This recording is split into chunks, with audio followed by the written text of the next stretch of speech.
This will be an historic storm when all is said and done. We do see heavy rain across, and we are seeing more rain than most areas see in the entire month of April. Good morning and welcome to Boston, Massachusetts, where a fierce nor'easter threatens the 111th running of the Boston Marathon.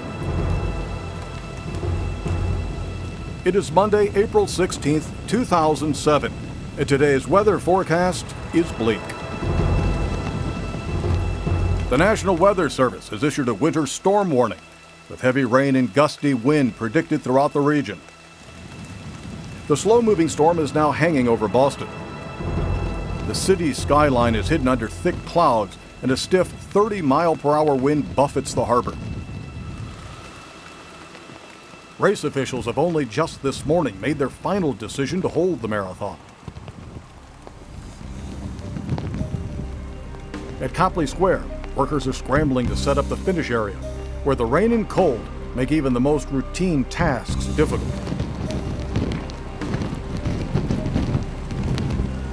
At the finish line, clocks and timing systems are being installed and tested.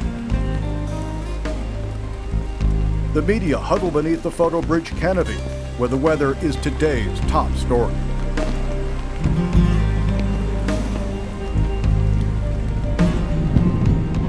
Out in Hopkinton, ominous clouds flow in from the east, and a small river runs down Main Street.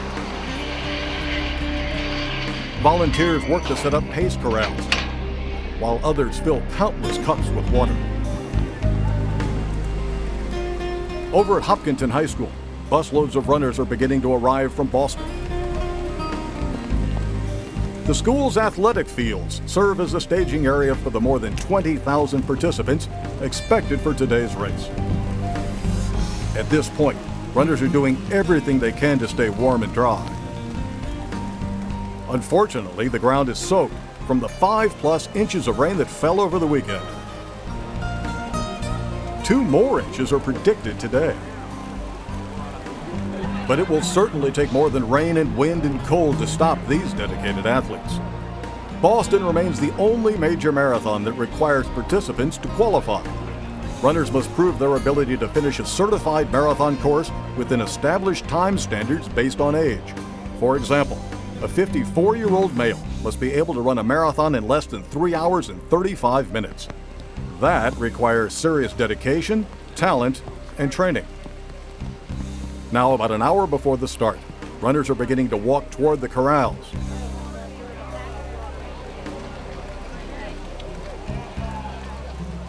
Up at the starting line, the wheelchair racers are already lining up. And at 9:25 a.m., they're off and rolling. For safety reasons, the wheelchair start is controlled over the first half-mile downhill. Ernst van Dijk of South Africa, the 6-time champion, looks calm and collected.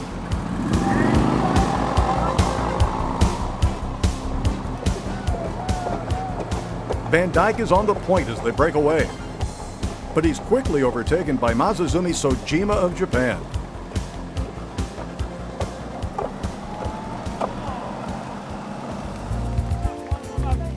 Back at the start, the women's professionals have come out on the street to loosen up. The women's elite race will begin at 9:35 a.m., 25 minutes ahead of the elite men and the first wave. Among the notables today are Yelena Prokopchuka wearing bib number 2, Rita Jeptu, the returning champion, bib number 1, and Dina Castor, America's top female runner, wearing bib number 3. And with only seconds to go, the women are poised to start. With the sound of the gun, they're off and running. The Boston Marathon is hosting the 2007 USA Women's Marathon Championship in conjunction with today's elite women's race. More than 50 of these athletes will compete for a separate purse awarded to the top U.S. women's finishers. Less than a mile in, Yelena Prokopchuka, number 2 of Latvia, has taken the lead, followed closely by Rita Jeptu and others. The rain is falling harder now, and the wind, which had died down some, is hitting them directly in the face. Although these conditions are less than ideal, everyone must be relieved that it isn't much worse.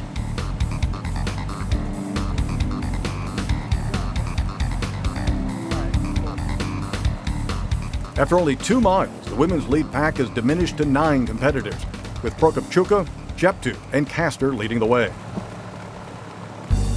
Back in Hopkinton, the men's professionals are just emerging from the church to loosen up. Each is wrapped in a clear plastic poncho to help them keep warm and dry for as long as possible.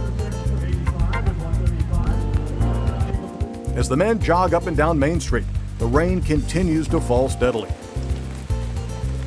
Fortunately, the temperature has already risen into the high 40s, much warmer than predicted. Just seconds to go now. And they're off.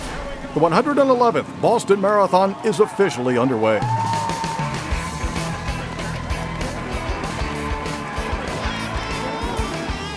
With the leaders streaking down the first hill, the field is flowing out of the corrals and onto the course.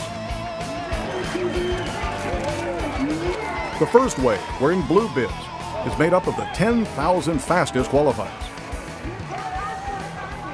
This two-wave system was first implemented last year to minimize the crowding on the narrow road between Hopkinton and Ashland. Everyone looks well prepared for the adverse weather ahead. Most expect the course to be difficult, especially if the wind kicks up for long stretches. Hell's Alley and the Newton Hills are obstacles enough on the best of days, but those challenges are still miles away. These runners are only just beginning this 26.2-mile journey to Boston.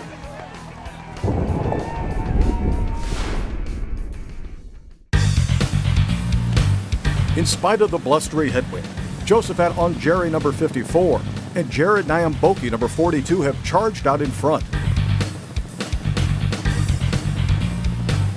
It is absurd to think that either of these guys could sustain this pace all the way to Boston. Although, to be fair, we should note here that Ongeri did win the Detroit Free Press Marathon, and these harsh conditions could be the wild card today. Approaching 10 kilometers, the women's lead has not changed. Yelena Prokopchuka, the two-time New York City Marathon champion and last year's Boston runner-up, has set the pace from the start. Prokopchuka is currently leading in the inaugural World Marathon Majors competition and stands to earn $500,000 if she can hold her lead through the end of this year. Just behind Prokopchuka is number 8 Alice Chelangat of Kenya, winner of the 2006 San Diego Rock and Roll Marathon.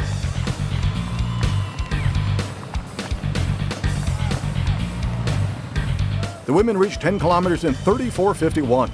Not bad considering this gusty headwind. Just after the 10K Elite Water Station, the defending champion Rita Jeptu has assumed the lead. She's probably unhappy with the subdued pace. Back with the men, Ongeri and Nyamboki continue with a runaway lead, now several hundred meters ahead of the pack. At 5 kilometers, the chase pack is open and loose. Robert Chariot, wearing number 1, which designates the defending champion, has emerged in the front. At this point, it's impossible to say who will challenge Chariot for the title and the $100,000 first place prize. Approaching Natick, Yelena Prokopchuka is back in front, perhaps reluctantly in this biting wind.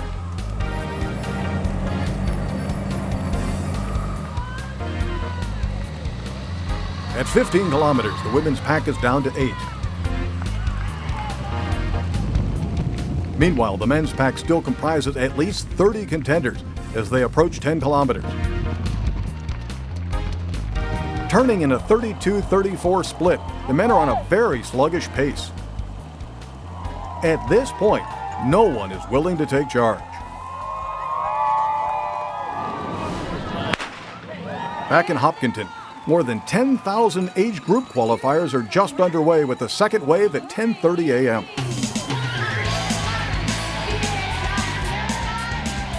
In spite of these dreary conditions, 20,638 athletes will cross the starting line this morning. The Boston Marathon continues to be the world's premier event in long-distance road racing. and these runners are as eager as ever to add their name to history by finishing the 111th Boston Marathon.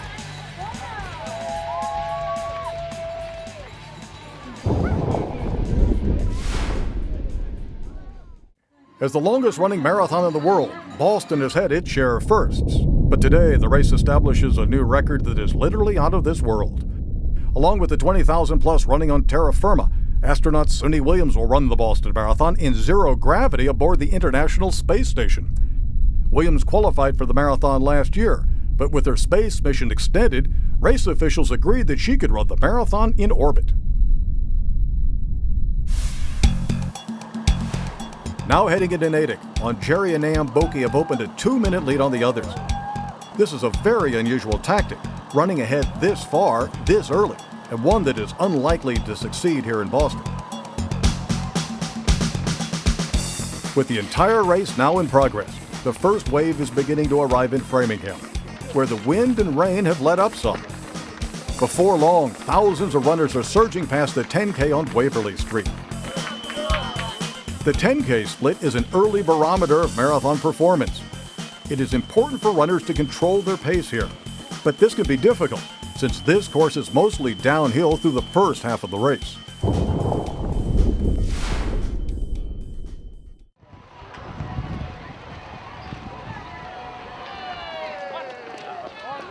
Just beyond the 10K, runners pass the old Framingham Railroad Depot. Here, wet and soggy shoes are a concern, as blisters can form easily in these conditions. Apart from avoiding puddles, there's not much runners can do except keep going. Near 15 kilometers, the men's pack is down to about 20 competitors.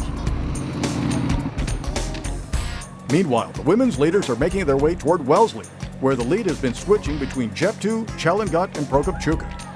But here near Wellesley College, Prokopchuka has taken the point once again. In Boston, Masazumi Sojima of Japan is about to win the men's wheelchair race, defeating 6-time champion Ernst van Dijk with a time of 1 hour, 29 minutes, and 16 seconds. Returning to Natick, the men continue to run at a lethargic pace, just waiting for someone to open things up. Back at Lake Cochituate, the field has already made its way to 15 kilometers. Although the bleak forecast has caused a lower than normal turnout of spectators, it certainly hasn't dampened the spirits of these runners. Everyone looks upbeat and focused on the race. Runners are undoubtedly relieved by this unexpected lull in the storm.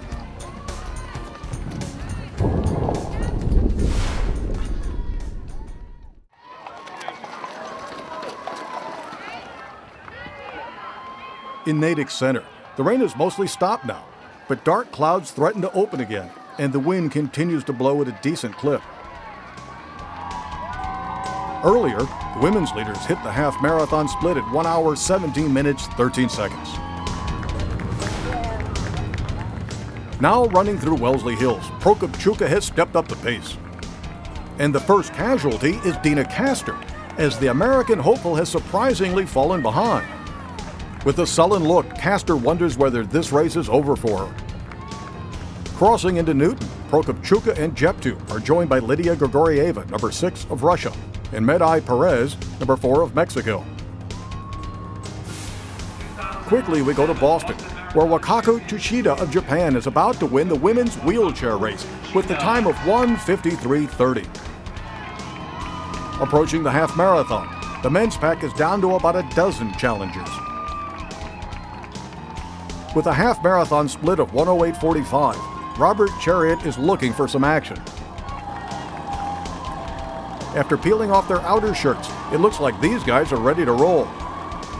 Whereas the duo of Jerry and Nam Boki is now running visibly slower here in Wellesley Hills.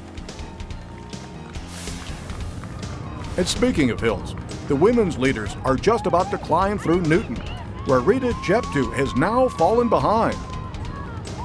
It's now Prokopchuka number 2, followed by Grigorieva number 6 and Perez number 4. At 30K, the trio is in sync, stride for stride. Prokopchuka strips off another layer. She may be contemplating a move. Returning to Wellesley College, the field is greeted by hundreds of young women who have braved the weather to show their passion for the athletes. This is the famous Scream Tunnel, a manic high point for most runners.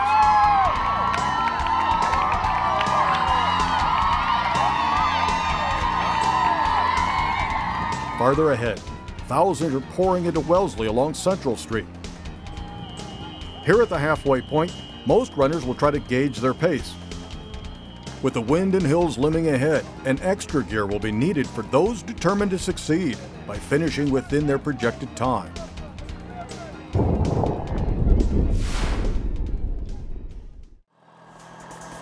Approaching Newton, the men's race is about to take shape. Namboki is breaking away from Onjeri, or just as likely, Onjeri has run out of gas. The chase pack, led almost continuously by defending champion Robert Chariot, has been closing in on these pretenders since the half marathon. Namboki is alone now, entering Hell's Alley, a mile-long stretch that climbs nearly 100 feet. Rounding the country club, Namboki must be feeling the heat as the pack moves in for the kill. After the firehouse turn on Commonwealth Avenue, Namboki looks over his shoulder and straight into the cold face of reality. Ahead, the women are approaching Heartbreak Hill. The trio is held together, but now Meday Perez, number 4 of Mexico, has taken the lead. Perez is really stepping on it here at Boston College, but Prokopchuka and Grigorieva managed to hang on. Perez, whose goal is to finish in the top 3, is looking very determined at this point. At Cleveland Circle, Prokopchuka has asserted herself once again and resumed the lead. Back with the men, Namboki has dropped out. At 30 kilometers, the pack is tight with about 15 competitors. Up in front, Robert Chariot shares a drink with his older brother, Stephen Biwott, number 12. Now Biwott is testing the pack as they pass Newton City Hall. Biwott is definitely setting a new tempo at this point. The others are responding, and the pack holds together. This is typically where the race really gets going, at 20 miles, right at the foot of Heartbreak Hill. Yes, as expected here, James Kwambai, number 11 of Kenya, has jumped out in front and is hauling it up the hill. Kwambai won the Beijing Marathon last October in 2 hours and 10 minutes 36, so he's a legitimate threat. Chariot is keeping it close, however, followed by number 7 Stephen Kiagora, number 2 Ben Mayo, and others. Passing Boston College, Chariot has come up alongside Kwambai. So with the men's and women's professional races shaping up, let's look in on the field. With 30 kilometers behind them, these runners look great. But having just come through Hell's Alley, the Newton Hills pose a significant challenge.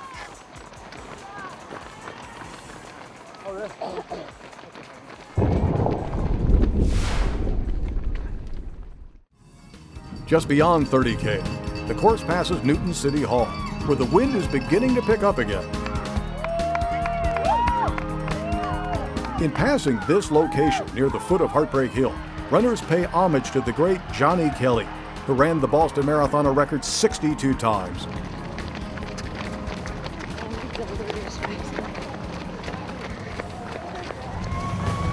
Earlier, the women's leaders ran together along Beacon Street. In Brookline, it's Lydia Grigorieva, number 6 of Russia, with a slight lead. Grigorieva is a serious threat here, having set the course record in Los Angeles last year. Now at 40K, she's making her move. With 2 miles to go, Grigorieva is opening up a winning margin and running away with it. On Commonwealth Avenue, she's accelerating. Prokopchuka and Perez are fading. Under Massachusetts Avenue, Lydia Grigorieva is unstoppable. She makes the turn onto Hereford Street. And now onto Boylston. The 33-year-old Russian Lydia Grigorieva is going to win the 2007 Boston Marathon. She grabs a Russian flag and carries it to victory in 2 hours, 29 minutes, and 18 seconds. Yelena Prokopchuka of Latvia finishes second, and Medai Perez of Mexico takes third. And here, just a few moments later, Dina Castor finishes a disappointing fifth in 2:35.09, but wins the 2007 USA Women's Marathon Championship.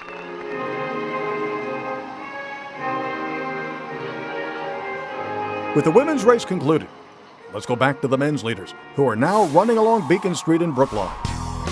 At 23 miles, it's Kenyan's Robert Chariot number 1, with James Kwambai number 11 and Stephen Kiagora number 7 in pursuit. At Coolidge Corner, it's Kwambai and Chariot appears to be sizing things up for a move. And there, at 40K, Chariot is breaking away. Kwambai seems reserved, perhaps content with second place. Chariot streaks into Kenmore Square, where he's opened a huge lead. The 28-year-old Kenyan won here first in 2003, and again last year, setting a new course record of 2:07.14. Since then, Chariot has also won the Chicago Marathon, where he was injured in a horrific fall at the finish line. He currently leads the World Marathon Majors competition with 50 points. With a 25-point win here today, he can virtually bank the $500,000 prize. Emerging from the Mass Ave underpass, Chariot checks his watch and glances back at Kwambai, a full 12 seconds behind. From Commonwealth Avenue, he makes the turn onto Hereford Street.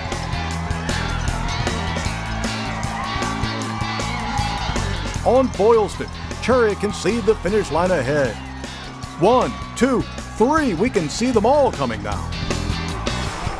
Robert Chariot of Kenya will win his third Boston Marathon in 5 years, breaking the tape in 2 hours, 14 minutes, 13 seconds. James Kwambai finishes second place, with Stephen Kiagora in third.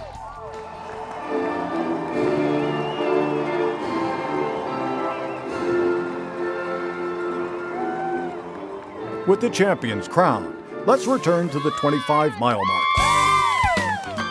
where spectators are finally out on the course, shouting encouragement to the athletes.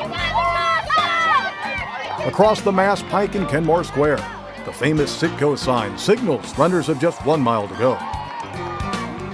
The John Hancock Tower, home of the Boston Marathon's major sponsor, comes into view on the skyline.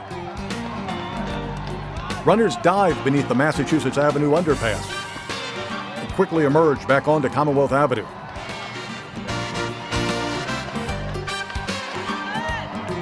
At Hereford Street, runners make their way toward the Heinz Convention Center on Boylston.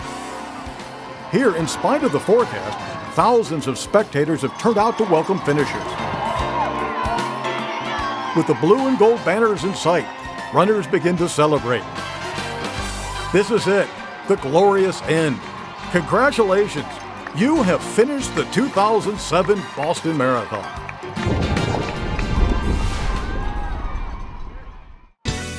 $20,348 runners will officially finish the 111th Boston Marathon. They've run 26.2 miles from the start in Hopkinton, through Ashland, Framingham, Natick, Wellesley, Newton, and Brookline, and finally ending right here in Boston's historic Back Bay.